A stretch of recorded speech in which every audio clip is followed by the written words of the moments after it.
या हाय, good evening sir. प्रणाम सभी को, नमस्कार जी, कॉन्ग्रेचुलेशन सर आपको आपके अवार्ड के लिए।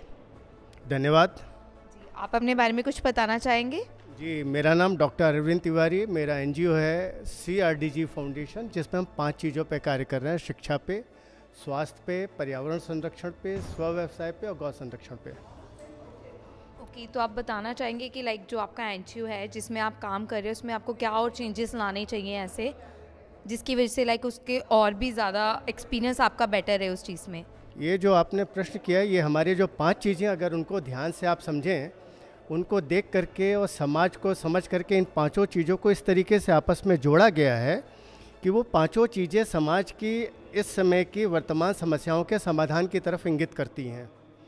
हमारा शिक्षा का उद्देश्य एक अलग तरीके से, जिसमें शिक्षा, स्वास्थ्य, पर्यावरण संरक्षण, स्व व्यवसाय, गौ संरक्षण, इसमें हमने सभी आयामों को, सभी बिंदुओं को ध्यान में रखा हुआ है, जो शारीरिक, मानसिक, बौद्धिक, आध्यात्मिक रूप से सारी की सारी चीज़ों को जोड़ता है।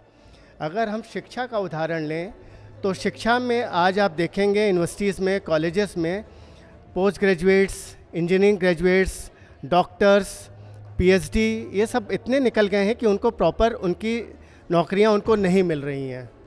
तो उसके पीछे के कारण क्या है? क्या है कि उनका जो स्किल डेवलपमेंट है, उनका जो इनहेरेंट टैलेंट है, उस पर किसी भी इंस्टीट्यूशंस ने ध्यान नहीं दिया है।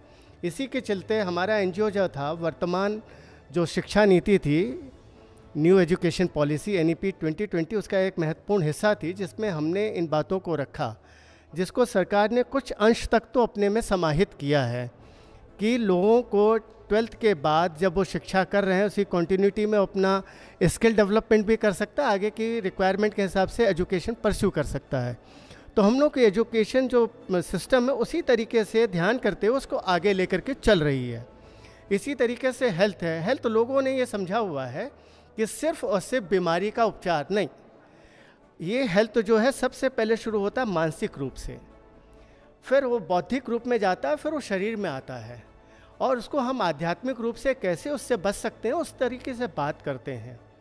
इसी तरीके से जब पर्यावरण की बात करते हैं, सामान्यतः आप देखेंगे वृक्षारोपण की लोग बात करके रुक जाते हैं पर्यावरण को लेकर के, या प्लास्टिक की बात करते हैं, जैसे अंदर बात हो रही थी। पर्यावरण प्लास्टिक और पेड़ नहीं है। पर्यावरण हमारी सोच भी है और हमारी दैनंदिनी भी है। हम बात करते हैं गाड़ी का उपयोग करने की, जैसे मैं नॉर्मली अगर अकेला चलता हूँ तो पब्लिक ट्रांसपोर्ट, सार्वजनिक वाहनों का उपयोग करता हूँ, और अगर हम 5 लोग हैं तब गाड़ी लेकर के चलते हैं, कहे कि वो फिर हमारे उस चीज़ को बताता है कि हम उसके प्रति प्रतिबद्ध हैं। तो हर चीज़ में जो आप काम कर रहे हैं, उसके प्रति आपकी निष्ठा और प्रतिबद्धता स्पष्ट दिखनी चाहिए आपके कामों में। तो इस तरीके से सारी चीज़ों को हम काम कर रहे हैं, और पर्यावरण में हम वृक्षों को उस तरीके से चयन करते हैं, उस क्षेत्र के, उस भौगोलिक स्थिति के हिसाब से वहाँ के लिए जो थे उन्हीं को पुनर्स्थापित करने का कार्य कर रहे हैं। इसी प्रकार से गौ संरक्षण में भी हम लोग गौ संरक्षण की बात करते हैं, गौ पालन की नहीं। और गौ संरक्षण में आती है महत्वपूर्ण चीज़ वहाँ की लोकल देशी गाय, क्या है कि वहाँ की वनस्पति, जलवायु, हवा, उसके हिसाब से, उसी हिसाब से वहाँ के जो मनुष्य हैं उससे जुड़े हुए हैं, जो उनके जीवन को एक अलग आयाम देता है। वो भी दूध हम बताते हैं बच्चों के लिए जो बीमार हैं या बुज़ुर्गों के लिए जो अशक्त हैं, उनके लिए औषधि है, बाकियों के लिए आवश्यक नहीं है। तो इस तरीके से हम लोग अंदर तक जा कर के उस पर कार्य करते हैं। Okay, thank you sir. धन्यवाद।